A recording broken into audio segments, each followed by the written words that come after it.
এটি হচ্ছে ইলেকট্রোলাক্স এর একটি টাম্বল ডায়ার। এই টাম্বল ডায়ারে ইউরোর 12.1 ওএইচ থার্মোস্ট্যাট ইনলেট এয়ার এই অ্যালার্মটি এসেছে, যার কারণে এই মেশিনটি রান হচ্ছে না। আমাদেরকে এই প্রবলেমটি সলভ করতে হবে। এই জন্য মেশিনের পিছনে যেখানে এক্সজস্ট পাইপ লাগানো আছে সেখানে একটি কাভার রয়েছে, এই কাভারটি খুলে ফেলতে হবে। এই কাভারটি খোলার পরে এর ভেতরে একটি হিটিং ইউনিট রয়েছে, সেই হিটিং ইউনিটের উপরে একটি থার্মোস্ট্যাট রয়েছে। আমাদেরকে সেই থার্মোস্ট্যাটটি রিসেট করতে হবে। এটি হচ্ছে হিটিং ইউনিট, তার ভিতরে কয়েল রয়েছে এবং ঠিক এই ইউনিটের উপরেই ভিতরের দিকে একটি থার্মোস্ট্যাট দেখতে পাচ্ছেন। ওই থার্মোস্ট্যাটের উপরে একটি সুইচ রয়েছে, সেটিকে রিসেট করতে হবে।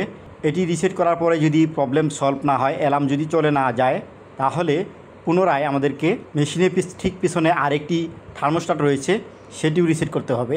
এটি রিসেট করেছি।